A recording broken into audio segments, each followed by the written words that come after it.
Elle priait chaque soir, mais une nuit, une voix intérieure lui a soufflé une vérité glaçante.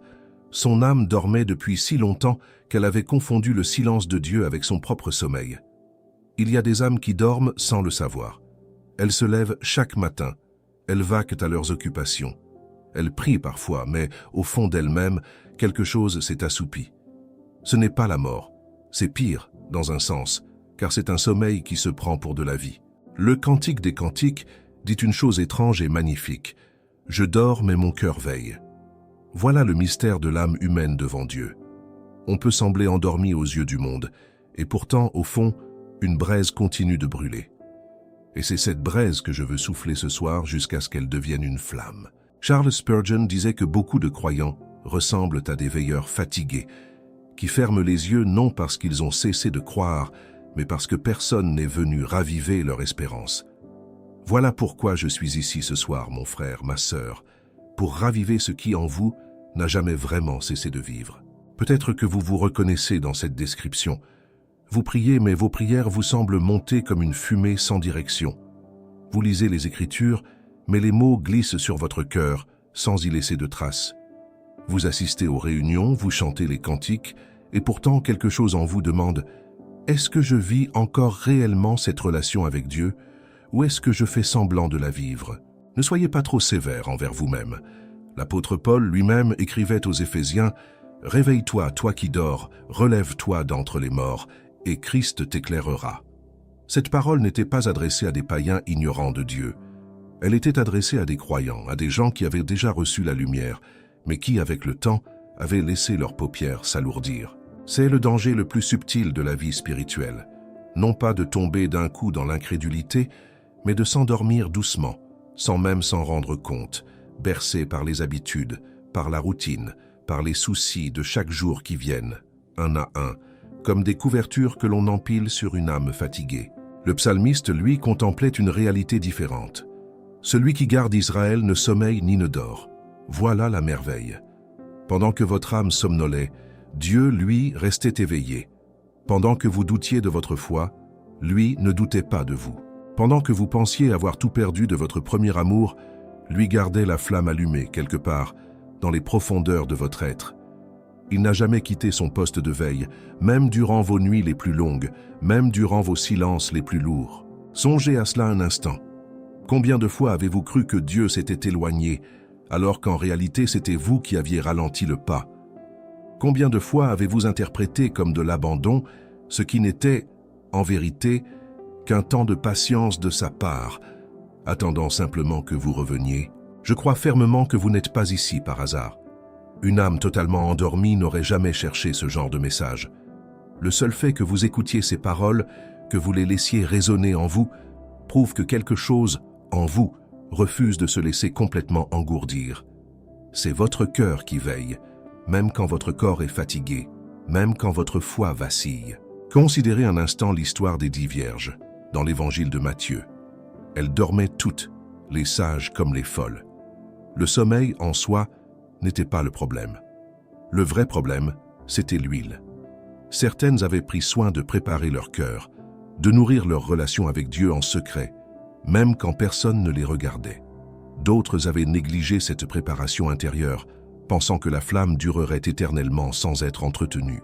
Et c'est là toute la différence entre un sommeil passager et un endormissement définitif. Les unes se sont réveillées avec de l'huile en réserve. Les autres se sont réveillées les mains vides, courant après une lumière qu'elles n'avaient pas su entretenir. Votre âme, elle aussi, a besoin de cette huile secrète, faite de prières discrètes, de méditations fidèles, de petits moments donnés à Dieu quand personne d'autre ne regarde. Peut-être que ce soir, Dieu vous parle à travers cette image. Peut-être que votre lampe vacille, non parce que vous avez cessé de croire, mais parce que vous avez cessé de vous approcher de la source. Le sommeil de l'âme ne vient pas toujours du péché. Il vient parfois simplement de la distance, de ce petit éloignement quotidien qu'on ne remarque même plus. Mais voici la bonne nouvelle, et j'insiste sur ce mot, bonne nouvelle. Un sommeil peut être interrompu, une flamme vacillante peut être ravivée. Il n'existe aucune promesse dans toute l'Écriture disant qu'une âme endormie est une âme perdue. Au contraire, Dieu lui-même se présente comme celui qui réveille, qui restaure, qui redonne la vue à ceux qui pensaient avoir tout perdu. Je vous invite, ce soir, à ne pas rester dans la culpabilité de ce sommeil, mais à vous tourner vers celui qui a le pouvoir de vous réveiller pleinement. Ce n'est pas votre force qui vous sortira de cette torpeur spirituelle, c'est sa voix, douce et puissante à la fois, qui peut pénétrer jusqu'aux recoins les plus endormis de votre cœur. Beaucoup de croyants passent des années à espérer un grand miracle pour se réveiller, alors que Dieu propose souvent quelque chose de plus simple, un pas de retour, chaque jour, vers lui. Pas un exploit spirituel, mais une fidélité modeste et quotidienne, renouvelée matin après matin. Et c'est justement pour cela que nous avons préparé, avec tant d'amour et de prière, un guide qui s'appelle « 21 jours pour restaurer votre intimité avec Dieu ». Si vous sentez cette soif, cette distance, ce besoin de retrouver la fraîcheur de votre premier amour pour Dieu, je vous encourage vivement à acquérir ce guide. Il a été pensé pour vous accompagner, jour après jour, vers un réveil complet de votre âme, avec des clés simples et profondes pour raviver ce qui semblait s'être éteint en vous. Vous le trouverez dans le tout premier commentaire épinglé sous cette vidéo. Et avant d'aller plus loin dans ce message, je vous demande une chose simple. Abonnez-vous à cette chaîne. Non pas pour moi, mais parce que d'autres réveils spirituels vous attendent ici, semaine après semaine, et je ne voudrais pas que vous en manquiez un seul. Restons ensemble encore un instant, car ce que Dieu veut vous montrer maintenant va plus loin encore que ce que nous venons de voir. Il y a un épisode dans l'Ancien Testament qui me bouleverse chaque fois que j'y repense. Jonas fuyait Dieu, il était monté sur un bateau en direction opposée à sa mission, et pendant que la tempête menaçait de briser le navire, pendant que les marins criaient chacun vers son Dieu, lui, il dormait au fond de la cale. Quelle image saisissante! L'homme même qui avait entendu la voix de Dieu était celui qui dormait le plus profondément au milieu du danger. Le capitaine du bateau a dû descendre le réveiller en lui disant « Pourquoi dors-tu? Lève-toi, invoque ton Dieu. » Un homme du monde a dû secouer un prophète pour qu'il retrouve sa lucidité spirituelle. Combien de fois cela nous arrive-t-il encore aujourd'hui? Nous connaissons la vérité, nous avons reçu la lumière, nous savons ce que Dieu attend de nous, et pourtant, au cœur même de la tempête, nous restons couchés dans le fond du bateau, comme si rien ne nous concernait. Ce n'est pas l'ignorance qui nous endort le plus souvent, c'est la fuite. Jonas fuyait un appel trop lourd à porter, et vous, peut-être fuyez-vous quelque chose que Dieu vous a demandé depuis longtemps.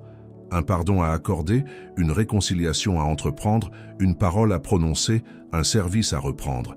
Et cette fuite, sans que vous le vouliez vraiment, vous a conduit tout droit vers le sommeil. Ce qui frappe surtout dans ce récit, c'est le contraste entre l'agitation extérieure et l'immobilité intérieure de Jonas. Autour de lui, tout crie, tout tremble, tout implore le ciel. Et lui, il reste couché, comme si la tempête ne le concernait pas, comme si sa désobéissance ne pouvait pas provoquer un tel chaos autour de lui. C'est souvent ainsi que fonctionne le sommeil spirituel. Il nous rend étrangement calmes au milieu des conséquences de nos propres choix, pendant que ceux qui nous entourent, eux, subissent les remous de notre absence, de notre silence, de notre désobéissance discrète. Il y a aussi cette nuit à Gethsémane, si souvent racontée et pourtant si peu comprise dans toute sa profondeur. Jésus, à quelques heures de la croix, demande à ses disciples les plus proches de veiller avec lui. Une seule heure de veille, alors que lui portait déjà dans son âme le poids du monde entier. Et que font-ils? Ils s'endorment. Pas une fois, mais 3 fois de suite. Chaque fois, Jésus revient vers eux, et chaque fois, il les retrouve plongés dans le sommeil, incapables de résister à la fatigue de leurs paupières, malgré l'urgence du moment. L'esprit est bien disposé, mais la chair est faible, leur dit-il, avec une tendresse qui devrait nous toucher profondément. Cette phrase résume toute la condition humaine face aux choses de Dieu. Nous voulons veiller, nous voulons prier, nous voulons rester fidèles jusqu'au bout, mais notre chair, elle, tire constamment vers le repos, vers la facilité, vers l'oubli. Ce n'est pas toujours un rejet volontaire de Dieu, c'est souvent, tout simplement, une faiblesse que nous refusons de reconnaître à temps. Pensez à combien de moments décisifs de votre propre vie vous avez traversé à moitié endormi, spirituellement parlant. Des moments où Dieu vous demandait de veiller en prière et où vous avez préféré éteindre la lumière et fermer les yeux, pensant que cela pouvait attendre le lendemain, pensant que ce n'était pas si urgent, pensant que vous auriez encore le temps plus tard. Il y a pourtant un autre récit, bien plus ancien qui nous montre un chemin différent. Le jeune Samuel, couché dans le temple, entend une voix qui l'appelle par son nom, en pleine nuit. Il ne comprend pas d'abord d'où vient cette voix. Il court vers le prêtre Élie pensant que c'est lui qui l'a appelé. 3 fois la scène se répète jusqu'à ce qu'Élie comprenne enfin que c'est Dieu lui-même qui parle à cet enfant. Alors Élie lui donne cette instruction qui devrait devenir la prière de chacun d'entre nous. Si l'on t'appelle, tu diras « Parle, Éternel, car ton serviteur écoute ». Remarquez que Samuel n'a pas été puni pour avoir dormi. Il a simplement été instruit sur la manière de répondre lorsque Dieu viendrait le réveiller au milieu de la nuit. Voilà, je crois, la véritable clé de ce message. Dieu ne condamne pas le sommeil en lui-même. Il condamne le refus de se réveiller lorsqu'il appelle. Il y a un temps pour se reposer, pour reprendre des forces, pour laisser le corps et l'esprit récupérer des combats de la vie. Mais il y a aussi un moment où sa voix résonne clairement et où la seule question qui compte est celle-ci. Allez-vous répondre ou allez-vous vous retourner de l'autre côté? Peut-être que cette voix vous appelle depuis un moment déjà. Peut-être qu'elle a résonné dans une conversation, dans une prédication, dans un verset lu par hasard, dans les paroles d'un proche, dans le silence même de votre chambre au milieu de la nuit. Et peut-être que, comme Samuel, vous n'avez pas encore reconnu qui vous parlait vraiment. Ne rejetez pas trop vite ce sentiment étrange qui monte parfois en vous, cette impression que quelqu'un cherche votre attention, que quelque chose vous pousse à changer, à prier davantage, à revenir vers les Écritures que vous aviez délaissées. Ce n'est peut-être pas une simple pensée passagère, c'est peut-être tout simplement Dieu qui vous appelle par votre nom, comme il a appelé Samuel dans l'obscurité du temple. L'histoire de Jonas se termine par une seconde chance. Dieu lui redonne sa mission après la tempête et le poisson.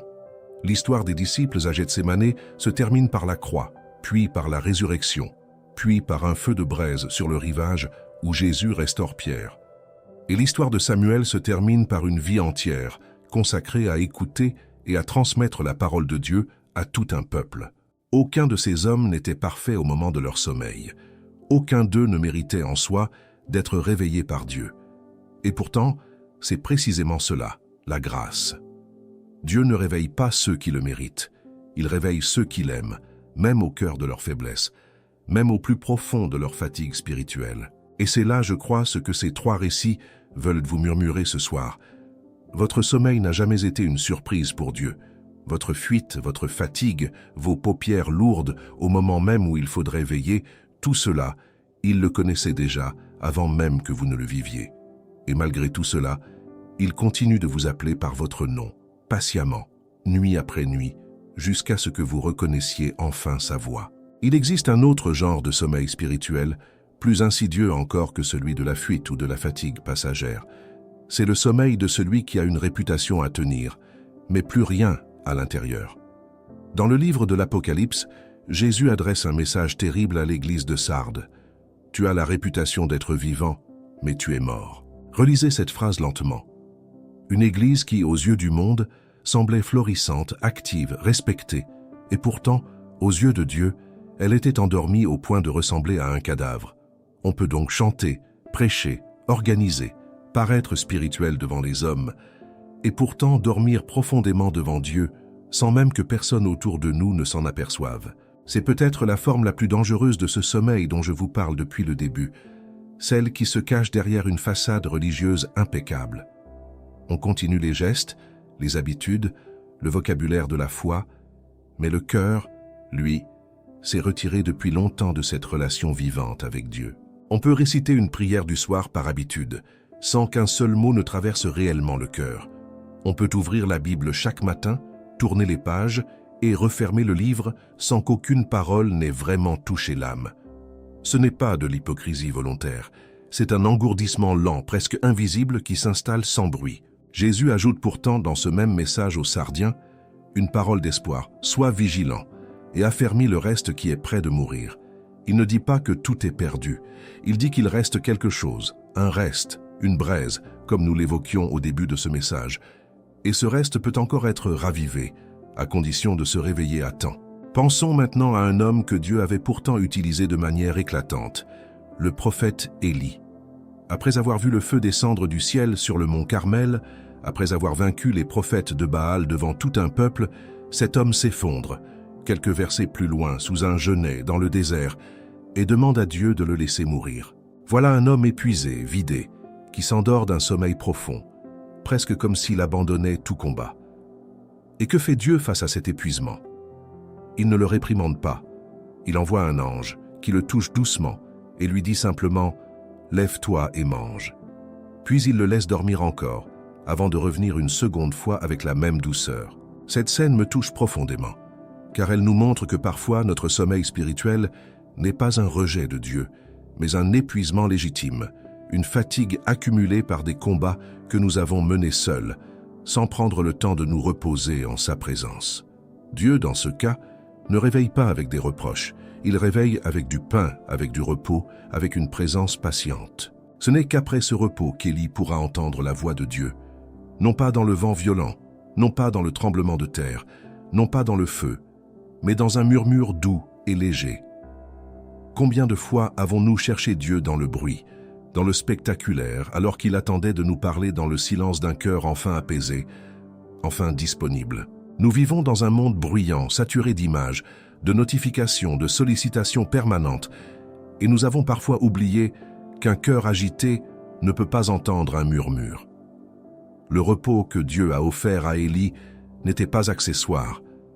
Il était la condition même pour que ce prophète épuisé retrouve la capacité d'écouter à nouveau. Il y a encore ce moment dans l'évangile de Jean où Jésus dit à ses disciples, à propos de Lazare, « Notre ami Lazare dort, mais je vais aller le réveiller. » Les disciples comprennent cela littéralement, pensant qu'un peu de repos ferait du bien à leur ami malade.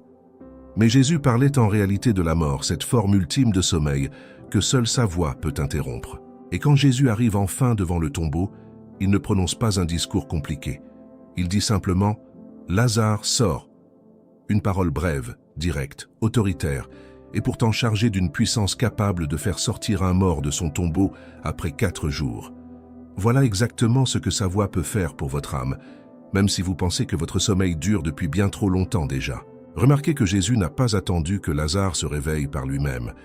Il n'a pas attendu un signe de vie, un mouvement, un souffle. Il a parlé directement à quelqu'un qui, humainement, ne pouvait plus rien entendre.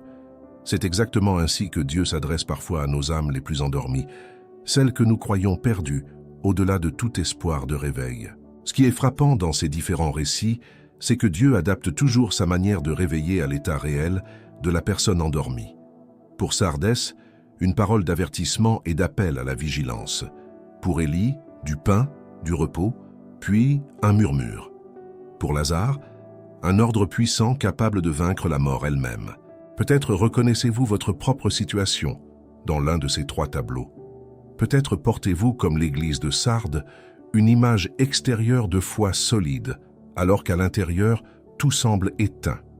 Peut-être ressemblez-vous à Élie, épuisé par des années de service, de responsabilité, de combats menés sans jamais vraiment souffler. Ou peut-être vous sentez-vous comme Lazare, tellement enfoncé dans un sommeil ancien que vous doutez qu'une voix puisse encore vous en sortir. Quelle que soit l'image qui vous corresponde, une seule vérité demeure constante à travers ces 3 récits.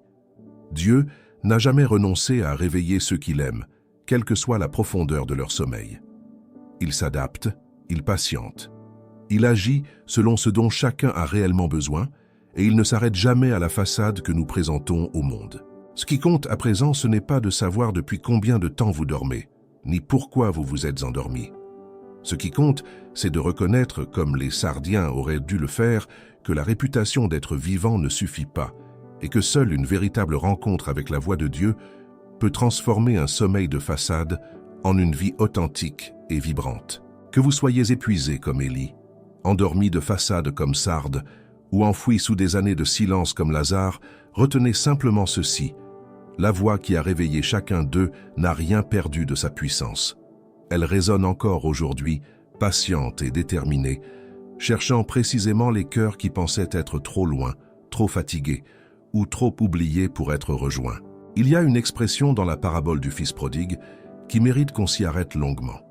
Quand le jeune homme se retrouve seul, affamé, au milieu des porcs qu'il garde pour un étranger, l'Écriture ne dit pas simplement qu'il a eu faim ou qu'il a eu honte. Elle dit, étant rentré en lui-même, il se dit « rentré en soi-même ». Voilà une image extraordinaire pour décrire un réveil spirituel. Cela signifie que, jusque-là, cet homme vivait en dehors de lui-même, dispersé, égaré, comme absent de sa propre vie. Le péché, la distance avec le Père, ne l'avait pas seulement éloigné de la maison paternelle, il l'avait éloigné de son propre cœur. Combien d'entre nous vivent ainsi, dispersés loin d'eux-mêmes, occupés à 1000 choses extérieures, mais absents de leur propre âme? On peut être présent physiquement dans sa maison, avec sa famille, dans son église, et pourtant, intérieurement, errer très loin dans un pays étranger fait d'habitudes vides et de désirs qui ne rassasient jamais vraiment. Nous remplissons parfois nos journées de temps d'occupation, de temps de bruit, précisément pour ne jamais avoir à nous arrêter et à nous regarder en face. Le silence nous fait peur, parce qu'il pourrait révéler à quel point nous nous sommes éloignés de ce que nous étions vraiment devant Dieu, avant que la routine et la distraction ne prennent toute la place. Ce qui frappe surtout dans ce récit, c'est que personne n'est venu réveiller ce jeune homme de l'extérieur. Aucun prophète, aucun ange, aucune voix audible. C'est la faim, la misère, la solitude qui ont fini par percer sa torpeur intérieure et qui l'ont ramené doucement mais sûrement vers la vérité de sa situation. Peut-être que Dieu vous parle aussi ce soir à travers vos propres circonstances difficiles.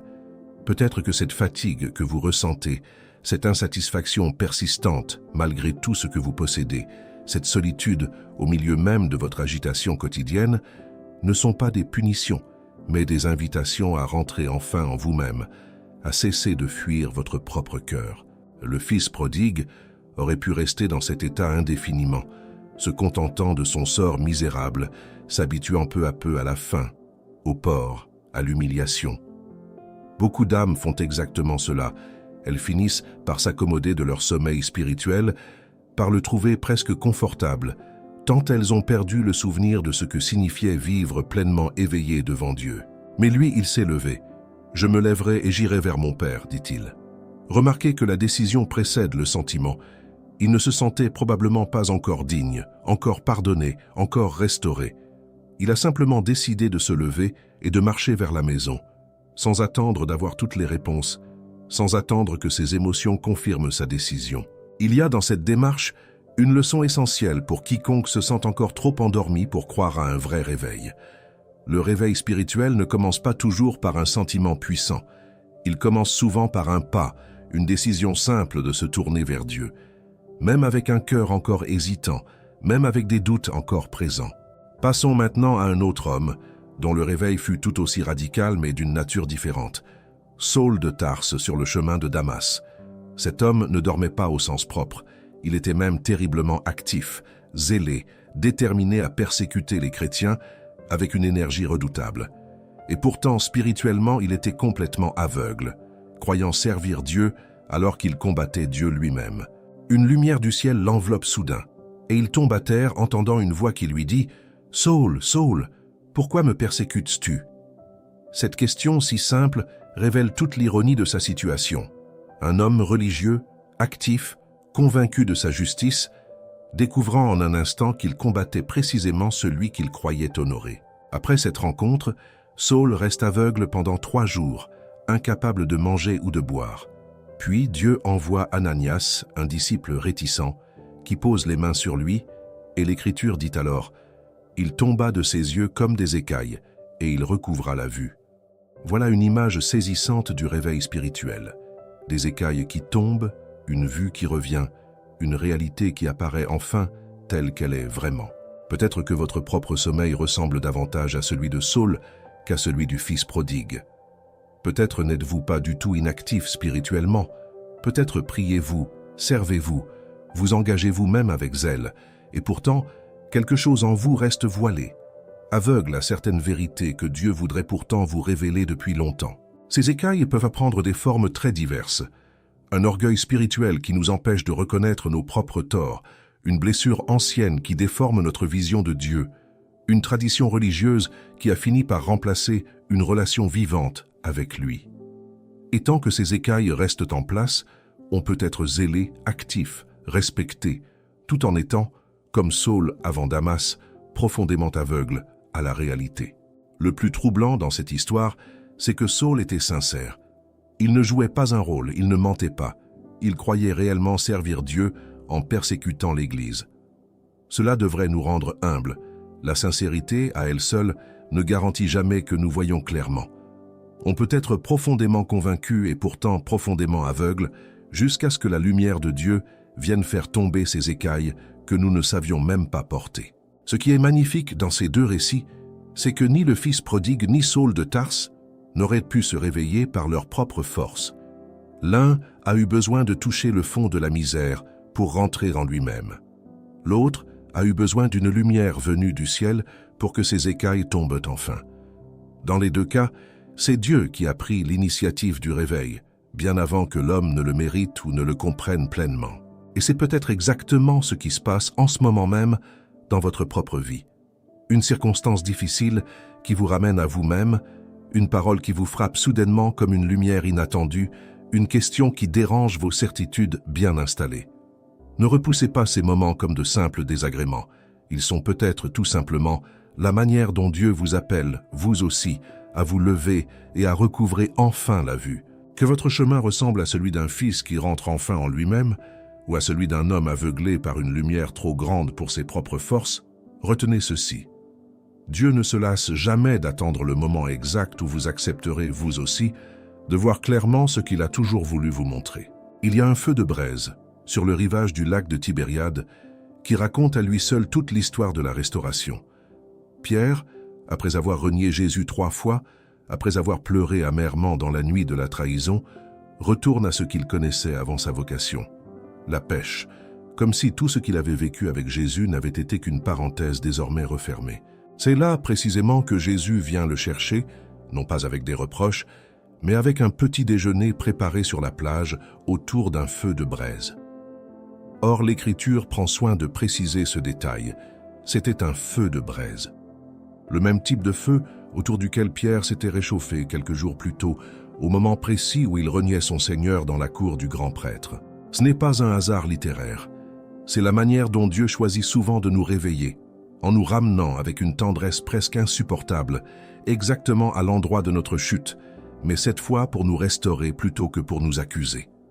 Le lieu même de notre honte peut devenir le lieu même de notre réveil, si nous acceptons d'y retourner avec Dieu plutôt que seul. Jésus pose alors à Pierre une question 3 fois répétée, comme un miroir inversé des 3 reniements. « M'aimes-tu » Il ne demande pas à Pierre de se justifier, ni d'expliquer sa faiblesse dans la cour du grand prêtre. Il demande simplement, avec insistance, un amour renouvelé, capable de remplacer un par un chacun des reniements par une affirmation d'attachement. Combien d'entre nous portent encore en silence la honte d'un reniement passé, une promesse rompue envers Dieu, un moment où la peur a parlé plus fort que la foi, un instant où nous avons préféré nous fondre dans la foule plutôt que d'assumer notre attachement à Christ. Pierre nous montre qu'un tel moment, aussi douloureux soit-il, n'a pas le dernier mot sur notre histoire avec Dieu. Il aurait été si facile pour Pierre de rester dans cette culpabilité, de se convaincre qu'il n'était plus digne d'occuper une place parmi les disciples, de se contenter désormais d'une vie de pécheur anonyme, loin de toute vocation. Beaucoup d'entre nous choisissent exactement cela. Ils se retirent discrètement, persuadés que leur faute disqualifie définitivement tout appel que Dieu aurait pu placer sur leur vie. Ce qui suit cette restauration est encore plus remarquable. Jésus confie de nouveau à Pierre une mission, « Paie mes brebis », comme s'il n'y avait jamais eu de reniement. Non pas que le reniement n'ait pas existé, mais parce que la grâce de Dieu ne se contente pas de pardonner. Elle restaure pleinement, jusqu'à redonner une responsabilité, une place, une dignité à celui qui pensait avoir tout perdu.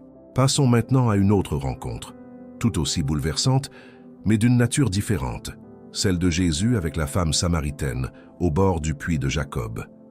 Cette femme venait puiser de l'eau à l'heure la plus chaude du jour, précisément pour éviter de croiser les autres femmes du village, qui la jugeaient sans doute pour sa vie tumultueuse, marquée par 5 maris et une union actuelle hors mariage. Elle vivait, elle aussi, un sommeil particulier, celui de la honte qui pousse à se cacher, à organiser sa vie entière autour de l'évitement du regard des autres. Et c'est précisément dans cette solitude choisie que Jésus vient s'asseoir près d'elle, engageant une conversation qu'aucun rabbin de l'époque n'aurait acceptée avec une femme, encore moins une Samaritaine à la réputation aussi chargée. Jésus ne commence pas en dénonçant son péché. Il commence en lui parlant d'eau vive, d'une soif que l'eau du puits ne pourra jamais réellement étancher. Ce n'est que progressivement, dans le fil de la conversation, qu'il révèle connaître toute son histoire, sans jugement écrasant, mais avec une précision qui la bouleverse. Tu as eu 5 maris, et celui que tu as maintenant n'est pas ton mari. Ce qui aurait pu être une humiliation devient, dans la bouche de Jésus, une porte d'entrée vers la vérité et la liberté. La femme, loin de fuir, court vers son village, celui-là même dont elle évitait le regard, et proclame « Venez voir un homme qui m'a dit tout ce que j'ai fait ». Celle qui se cachait devient celle qui témoigne publiquement, en plein jour, devant tous ceux qu'elle fuyait auparavant. Remarquez ce renversement complet. La femme qui organisait sa journée entière pour ne croiser personne devient, en l'espace d'une seule conversation, celle qui interpelle tout un village. Son ancienne honte, au lieu de rester un secret enfoui, se transforme en témoignage capable d'attirer toute une communauté vers Jésus. Ce que la honte cachait, la grâce l'a rendu public, sans détruire la femme au passage. Voilà un autre visage du réveil spirituel. Non pas seulement se lever d'un sommeil de fatigue ou de fuite, mais sortir d'une honte qui nous maintenait cachés, isolés, éloignés même de notre propre communauté. Jésus ne réveille pas cette femme en lui donnant une nouvelle liste de règles à suivre. Il la réveille en lui révélant qu'elle est vue, connue et pourtant toujours digne d'une conversation, d'une attention, d'une révélation. Peut-être portez-vous, vous aussi, une honte semblable à celle de la Samaritaine, quelque chose que vous avez organisé toute votre vie pour cacher, éviter, contourner. Peut-être ressemblez-vous davantage à Pierre, portant le poids d'un reniement précis, d'un moment où votre foi a vacillé publiquement, vous laissant depuis avec un sentiment de disqualification permanente. Dans les 2 cas, remarquez que Jésus prend l'initiative de la rencontre. Il vient s'asseoir près du puits avant même que la femme ne le cherche. Il prépare un repas sur le rivage avant même que Pierre ne sache comment revenir vers lui. Le réveil, encore une fois, ne dépend pas d'abord de notre capacité à nous approcher parfaitement de Dieu, mais de sa détermination à venir lui-même vers nous, là où nous nous cachons, là où nous pensons être disqualifiés. Ce feu de braise sur le rivage, ce puits au milieu du jour le plus chaud, ne sont pas de simples détails géographiques. Ce sont des lieux de rencontre choisis avec soin par Dieu lui-même, pour transformer nos endroits de honte en endroits de restauration, nos lieux de reniement en lieux de mission retrouvés. Ainsi va la manière d'agir de Dieu envers les âmes endormies par la honte ou par l'échec. Il ne les tire pas brutalement de leur cachette, il vient s'y asseoir avec elles, jusqu'à ce que la vérité, dite avec amour, devienne enfin plus forte que la peur qui les gardait immobiles. Votre âme n'est pas aussi endormie que vous le croyez. Une braise demeure quelque part, et Dieu sait exactement comment la raviver, que vous ressembliez à Jonas fuyant sa mission, à Pierre pleurant son reniement, ou à cette femme cachée près d'un puits. Si ce message a réveillé quelque chose en vous ce soir, ne le laissez pas retomber dans le silence. Le guide « 21 jours pour restaurer votre intimité avec Dieu » vous attend dans le tout premier commentaire épinglé. Acquérez-le et laissez ces 21 jours devenir le commencement de votre propre réveil. Merci d'avoir été présent jusqu'ici. Abonnez-vous à cette chaîne, laissez un like, écrivez en commentaire ce que Dieu vous a montré et restez avec nous, car d'autres réveils vous attendent déjà à l'écran.